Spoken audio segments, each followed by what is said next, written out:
Hypothyroidism के patient में weight gain क्यों होता है, ठंड ज्यादा क्यों लगती है, हेयर लॉस क्यों होता है, एनीमिया क्यों होता है और हार्ट काम करना क्यों कम कर देता है, और इस वजह से पेशेंट में आपको क्या क्या कॉम्प्लिकेशंस देखने को मिल सकती हैं, क्या क्या सिम्टम्स देखने को मिल सकते हैं, और इसका ट्रीटमेंट के लिए कौन सी ड्रग दी जाती है, कैसे दी जाती है, उसका साइड इफेक्ट कैसे मॉनिटर करेंगे, ये सब कुछ आज हम इस वीडियो में डिस्कस करेंगे। सबसे पहले थायराइड हार्मोन्स के बारे में जानते हैं। थायराइड हार्मोन्स को थायराइड ग्लैंड के अलावा कोई दूसरी ग्लैंड है जो अफेक्ट कर सकती है या नहीं, तो ये पूरा एक मैकेनिज्म है। हाइपोथैलेमस जो कि ब्रेन में है, हाइपोथैलेमस के साथ साथ एंटीरियर पिट्यूटरी ग्लैंड, अगर इन दोनों की फंक्शनिंग में भी डिस्टर्बेंस है, उस वजह से भी थायराइड ग्लैंड का डिसऑर्डर हो सकता है। कैसे हो सकता है? जो हाइपोथैलेमस है ये रिलीज करता है थायरोट्रोपिन रिलीजिंग हार्मोन, और ये थायरोट्रोपिन रिलीजिंग हार्मोन क्या करता है, ये एंटीरियर पिट्यूटरी को स्टिमुलेट करता है। एंटीरियर पिट्यूटरी फर्दर रिलीज करती है थायराइड स्टिमुलेटिंग हार्मोन, और जो थायराइड स्टिमुलेटिंग हार्मोन है ये थायराइड ग्लैंड को स्टिमुलेट करते हैं अपने हार्मोन्स रिलीज करने के लिए, यानी थायराइड हार्मोन्स रिलीज करने के लिए, जिनका फंक्शन है मेटाबॉलिज्म करना, ग्रोथ एंड डेवलपमेंट करना। इसके अलावा इनका कैटाकोलामाइन इफेक्ट भी है। एक बार फिर से समझते हैं, जो थायराइड हार्मोन्स के सिक्रीशन है उनको दो और ग्लैंड यानी हाइपोथैलेमस और पिट्यूटरी ग्लैंड दोनों अफेक्ट करती हैं। कैसे अफेक्ट करती हैं? जो हाइपोथैलेमस है ये थायरोट्रोपिन रिलीजिंग हार्मोन रिलीज करता है, टीआरएच रिलीज करता है, जो कि फर्दर एंटीरियर पिट्यूटरी को स्टिमुलेट करता है थायराइड स्टिमुलेटिंग हार्मोन्स बनाने के लिए, और जो थायराइड स्टिमुलेटिंग हार्मोन है ये फर्दर थायराइड ग्लैंड को अफेक्ट करती है, स्टिमुलेट करती है कि अपने हार्मोन्स यानी T3, T4 एंड कैल्सिटोनिन को रिलीज करे।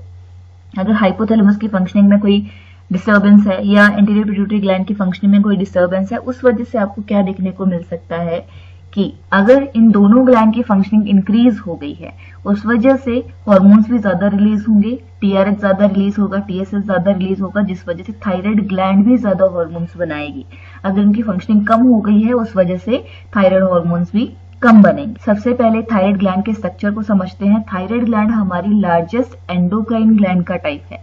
हमारी बॉडी में दो तरह की ग्लैंड्स हैं, endocrine gland and exocrine gland. जो एंडोक्राइन ग्लैंड है उनके पास अपनी डक्ट्स नहीं होती हैं, यानी उनकी जो भी सिक्रेशंस रहती है, हार्मोन्स रहते हैं, वो सारी सिक्रेशन को ब्लड में ही सिक्रेट करती है। लेकिन जो एक्सोक्राइन ग्लैंड्स होती हैं उनके पास अपनी डक्ट्स रहती हैं, जैसे कि स्लाइवरी ग्लैंड्स है, वो जैसे स्लाइवरी ग्लैंड्स है स्लाइवा रिलीज करेंगी तो वो डक्ट से होते हुए माउथ में जाएगा, डक्ट के थ्रू उसकी सिक्रेशन जाएगी। लेकिन एंडोक्राइन ग्लैंड के पास डक्ट्स नहीं होती हैं, और उसी का एक एग्जांपल है थायराइड ग्लैंड, और ये लार्जेस्ट एंडोक्राइन ग्लैंड का टाइप। इसके अलावा एम्ब्रियो में यानी 8 वीक तक जो फीटस है उसमें 8 वीक तक सबसे पहले अपीयर होने वाली ग्लैंड है, और ये अकेली ऐसी ग्लैंड है जो कि अपने ही हार्मोन्स को 100 डेज तक स्टोर करके रख सकती है। थायराइड ग्लैंड के दो लोब्स हैं, right lateral lobe and left lateral lobe, जैसे कि आप इस इमेज में देख सकते हैं, दो लोब्स हैं।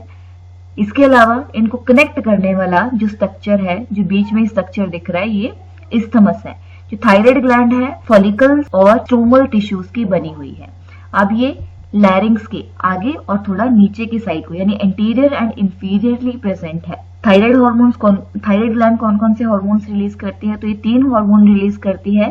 थायरोक्सिन जिसे कि हम T4 या टेट्रा आइडोथायरोनिन भी बोलते हैं, और T3 जिसे हम ट्राई आइडोथायरोनिन भी बोलते हैं।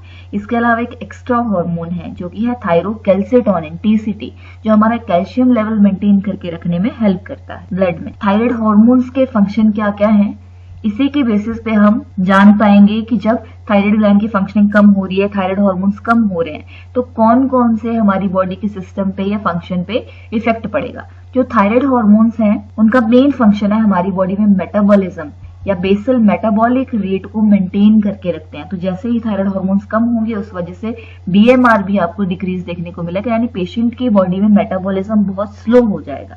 इसके साथ साथ ये फिजिकल, मेंटल और सेक्सुअल डेवलपमेंट भी करते हैं।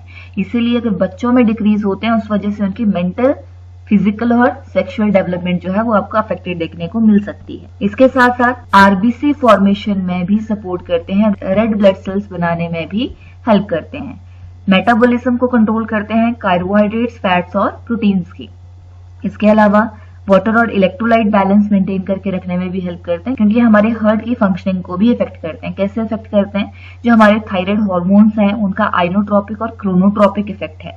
आइनोट्रोपिक इफेक्ट का मतलब है कि हमारे हार्ट रेट को भी इफेक्ट करते हैं, क्रोनोट्रोपिक यानी कि हार्ट की कॉन्ट्रैक्शन पावर को भी अफेक्ट करते हैं। तो अगर थायराइड हार्मोन्स कम हो रहे हैं तो हार्ट भी काम करना थोड़ा कम कर देता है। थर्ड हार्मोन थायरोकैल्सिटोनिन, ये एक प्रोटीन हार्मोन है और इसका फंक्शन है कि हमारे ब्लड में कैल्शियम लेवल को रेगुलेट करता है। ये हमारे ब्लड में कैल्शियम लेवल को कम करने का काम करता है, यानी ब्लड में से शिफ्ट कर देता है ये कैल्शियम को बोन्स में। तो कैल्शियम को लेके जाता है ब्लड से बोन। थायराइड ग्लैंड की नॉर्मल फंक्शनिंग के लिए या फिर थायराइड हार्मोन्स बनाने के लिए हमारी बॉडी को आयोडीन भी जरूरी है।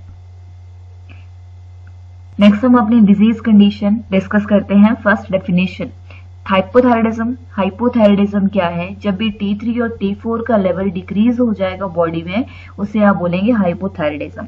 इस वजह से बॉडी का बेसल मेटाबॉलिक रेट कम होगा और बॉडी का टेम्परेचर भी कम होगा, क्योंकि जब भी बॉडी में मेटाबॉलिज्म होती है, खाना मेटाबोलाइज होता है, उस वजह से हीट जनरेट होती है। लेकिन अब BMR डिक्रीज हो गया, उस वजह से देखने को मिलेगा कि हीट भी जनरेट नहीं हो रही है, तो बॉडी का टेम्परेचर भी डिक्रीज हो जाएगा। अगर बच्चों में हाइपोथायराइडिज्म होता है उसे हम क्रेटिनिज्म बोलते हैं, अगर एडल्ट्स में होता है उसे हम बोलते हैं मिक्स्ड एडिमा। रिस्क फैक्टर क्या क्या हो सकते हैं हाइपोथायराइडिज्म के?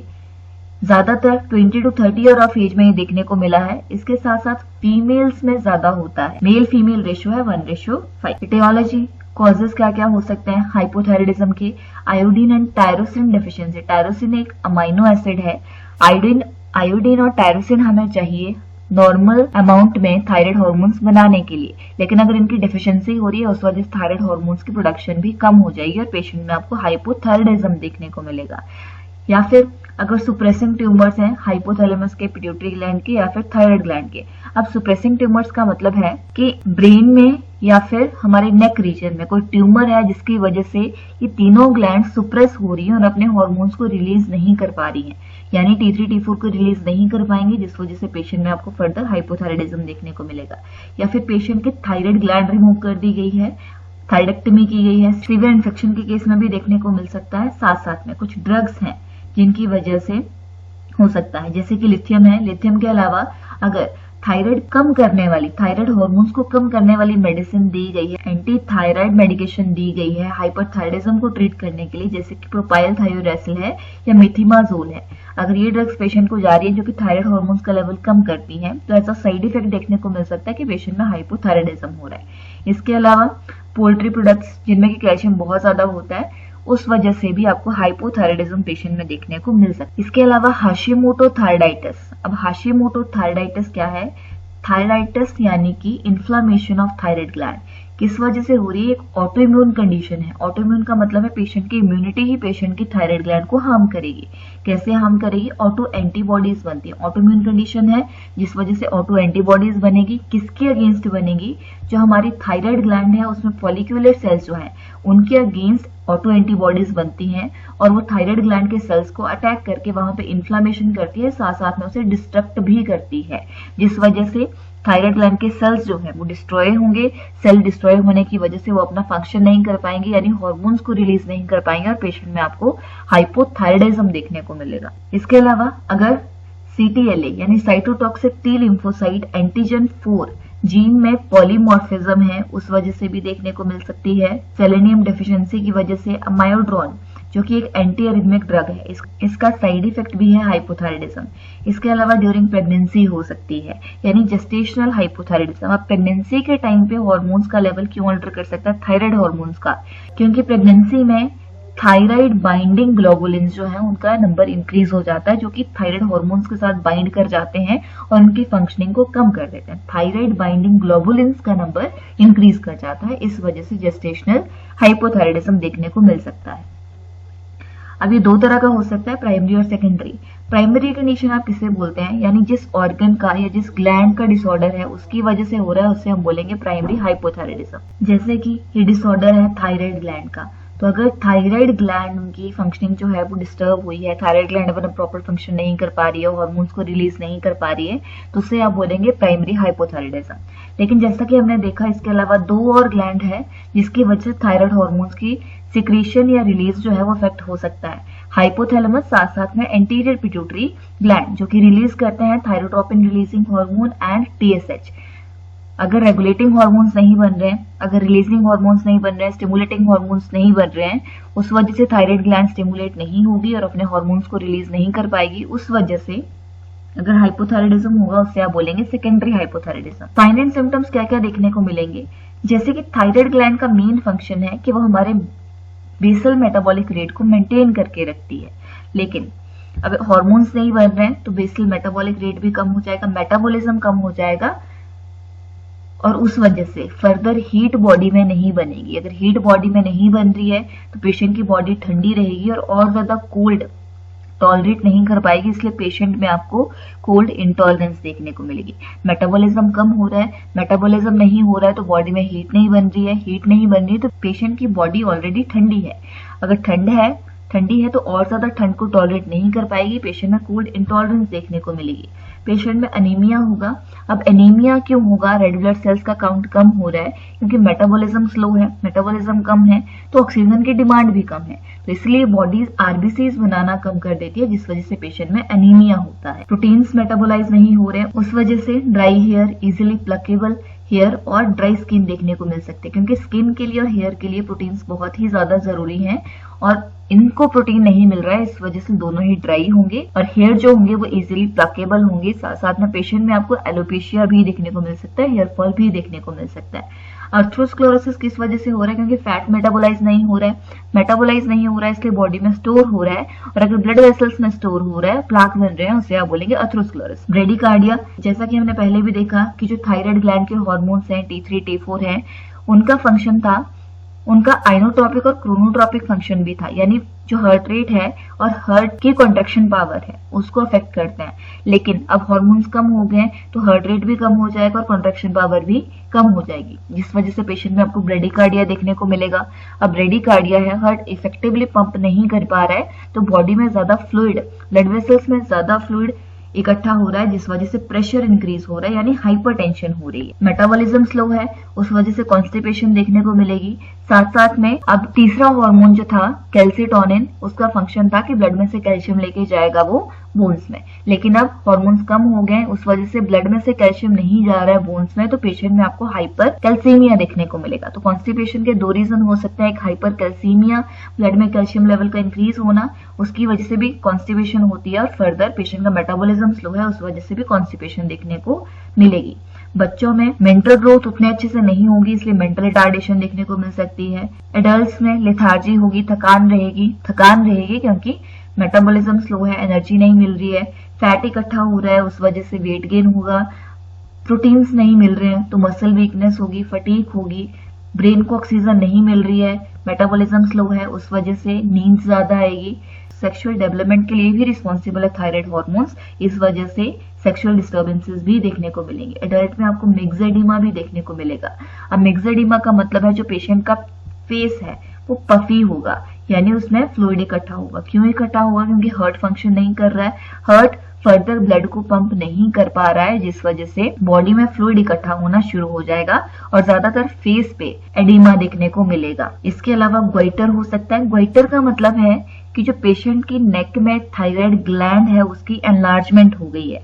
अब ग्वाइटर क्यों देखने को मिलेगा, हाइपोथायराइडिज्म है, थायराइड हार्मोन्स रिलीज नहीं हो रहे हैं, जिस वजह से बॉडी कंपनसेट करने के लिए थायराइड ग्लैंड का साइज बड़ा कर देती है ताकि थायराइड हार्मोन ज्यादा बने। कंपनसेशन में थायराइड ग्लैंड का साइज बड़ा होगा ताकि ज्यादा हार्मोन्स बना पाए हमारी थायराइड ग्लैंड, इसीलिए पेशेंट में आपको ग्वाइटर भी देखने को मिल सकता है। डायग्नोसिस के लिए हिस्ट्री कलेक्शन, यानी आप पेशेंट की जेनेटिक हिस्ट्री ले सकते हैं, फैमिली हिस्ट्री ले सकते हैं। फिजिकल एग्जामिनेशन में जितने भी हमने साइन एंड सिम्टम्स पढ़े वो सारे आपको देखने को मिल सकते हैं। थायराइड प्रोफाइल मेन है, इसमें आप T3 T4 और TSH का लेवल चेक करेंगे। हाइपोथायराइडिज्म है, उस वजह से T3 और T4 का लेवल तो आपको कम देखने को मिलेगा, लेकिन एक्सेप्शनल है कि थायराइड स्टिमुलेटिंग हार्मोन्स का लेवल जो है वो इंक्रीज करेगा। अब इंक्रीज क्यों करेगा, क्योंकि बॉडी थायराइड हार्मोन नहीं बना पा रही है तो थायराइड स्टिमुलेटिंग हार्मोन ज्यादा बनाएगी। थायराइड हार्मोन्स कम है, उस वजह से पिट्यूटरी ग्लैंड स्टिमुलेट होगी और वो ज्यादा थायराइड स्टिमुलेटिंग हार्मोन रिलीज करेगी ताकि थायराइड ग्लैंड को स्टिमुलेट कर सके और ज्यादा हार्मोन्स को बनाने के लिए। तो नेगेटिव फीडबैक मैकेनिज्म की वजह से कि बॉडी में हार्मोन्स कम हो गए हैं तो स्टिमुलेटिंग हार्मोन ज्यादा बनाए जाएं ताकि थायराइड ग्लैंड को स्टिमुलेट किया जा सके थायराइड हार्मोन बनाने के लिए। इसलिए कंपनसेशन में, फीडबैक मैकेनिज्म में TSH ज्यादा बनेंगे, T3 T4 का लेवल आपको पेशेंट में कम देखने को मिलेगा। नॉर्मल लेवल T3 का है 80 to 230 mg per dl, T4 का 5 to 12 mcg per dl and TSH का 0.3 to 0.5 मिली इंटरनेशनल यूनिट पर लीटर। इसके अलावा आयोडीन अपटेक टेस्ट कर सकते हैं। आयोडीन अपटेक टेस्ट में क्या किया जाता है, पेशेंट को ओरली रेडियो ओपेक आयोडीन दी जाती है ताकि आप देख सकें कि पेशेंट में GI ट्रैक में आयोडीन की एब्जॉर्प्शन है भी या नहीं है, यानी जो पेशेंट खाना खा रहा है उससे पेशेंट में आयोडीन एब्जॉर्ब भी हो रही है या नहीं हो रही है। उसके लिए आप ओरली पेशेंट को आयोडीन दे सकते हैं और उसके एब्जॉर्प्शन के लिए देख सकते हैं। अगर पेशेंट में इसकी टॉक्सिसिटी हो जाती है, टॉक्सिसिटी का मतलब है किसी भी चीज की डोज हमारी बॉडी में ज्यादा हो जाती है, जैसे कि आयोडीन की डोज अगर बॉडी में ज्यादा होगी तो उसके लिए एंटीडोट है सोडियम थायोसल्फेट। हाइपोथायराइडिज्म मैनेजमेंट के लिए पेशेंट में हार्मोन्स कम है तो इसलिए मेडिकल मैनेजमेंट में पेशेंट को हार्मोन्स दे दिए जाएंगे। हार्मोन्स हम देते हैं लिवोथायरॉक्सिन के रूप में। लिवोथायरॉक्सिन ड्रग है, ड्रग ऑफ चॉइस है in case of hypothyroidism. Thyroid hormones हैं। अब इनको खाली पेट सुबह दिया जाता है। इस ड्रग को खाली पेट क्यों दिया जाता है, अर्ली मॉर्निंग एम्प्टी स्टमक क्यों देंगे हम, क्योंकि अगर इसे फूड के साथ देंगे तो उसकी एब्जॉर्प्शन नहीं हो पाती है, इसलिए हमेशा ये ड्रग खाली पेट ही जाती है। इसके साइड इफेक्ट क्या क्या है, अब पहले पेशेंट को ब्रेडिकार्डिया था क्योंकि हार्मोन्स कम थे। अब हार्मोन्स कम थे, आपने थायराइड हार्मोन दे दिए तो उस वजह से फंक्शनिंग ज्यादा हो गई, और अगर बहुत ज्यादा हो गई उस वजह से पेशेंट में आपको टेकिकार्डिया देखने को मिल सकता है, ट्रेमर्स देखने को मिल सकते हैं।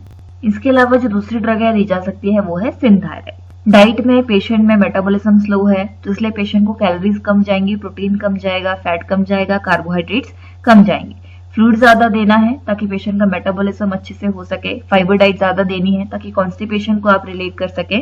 तो थायराइड वाले पेशेंट के लिए कौन कौन सा फूड जो है वो हेल्दी है, तो इस केस में आप nuts, lean meat, egg, probiotic rich foods जैसे मिल्क है, योगर्ट है, lemon, walnut, Honey, wild cow fish, shellfish, seaweed, vegetables, kidney beans, ये सब कुछ दे सकते हैं। अवॉइड क्या क्या करना है पेशेंट को, रॉ क्लोरीफेरस वेजिटेबल्स जैसे कि कैबेज है, ब्रोकली है, ये सब कुछ अवॉइड करना है।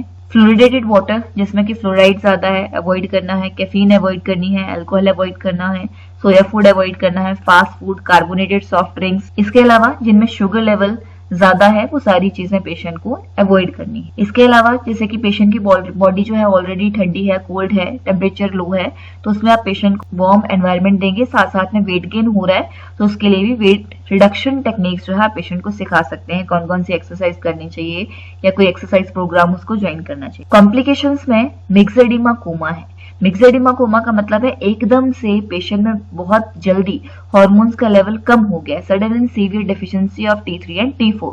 मिक्स्ड एडिमा कोमा है, इस वजह से पेशेंट में सीजर्स आ सकते हैं, पेशेंट कोमा में जा सकता है। रिस्क फैक्टर, अब ऑलरेडी पेशेंट को हाइपोथायराइडिज्म था, पेशेंट लेवोथायरॉक्सिन ले रहा था लेकिन अब उसने डोज मिस कर दिया, उस वजह से मिक्स्ड एडिमा कोमा देखने को मिल सकता है। एकदम से सडनली पेशेंट के हार्मोन्स का लेवल कम हो सकता है। साइन एंड सिम्टम्स में पहले जो सिम्टम्स देखने को मिल रहे थे अब और ज्यादा सीवियर फॉर्म में देखने को मिलेंगे। पेशेंट में हाइपोटेंशन होगी, बीपी कम हो जाएगा क्योंकि हार्ट काम करना और कम कर रहा है तो बीपी भी कम होगा, ब्रेडिकार्डिया होगा, हाइपोथर्मिया होगा, हाइपोग्लाइसीमिया होगा। मेटाबॉलिज्म नहीं है तो इस वजह से शुगर लेवल, ग्लूकोज लेवल भी कम होगा, हाइपोनेट्रीमिया होगा, पेशेंट रेस्पिरेटरी फेलियर में जा सकता है, साथ साथ में कोमा में जा सकता है। तो इसके ट्रीटमेंट के लिए जैसे कि पेशेंट में सीजर्स आ सकते हैं या कोमा में जा सकता है तो आपको सबसे पहले पेशेंट का एयरवे मेंटेन करना है, आईवी फ्लूइड्स पेशेंट ने स्टार्ट करने हैं, साथ साथ में लिवोथायरॉक्सिन जो है यानी जो डोज पेशेंट ने मिस की थी या हार्मोन्स कम हो गए वो आप पेशेंट को फिर से एडमिनिस्टर करेंगे। लिवोथायरॉक्सिन पेशेंट को दी जाएगी। So that's all about hypothyroidism. I hope कि ये वीडियो आपके लिए यूजफुल रहा होगा। अगर यूजफुल है तो प्लीज हमारे चैनल को लाइक, शेयर और सब्सक्राइब कीजिए। Thank you.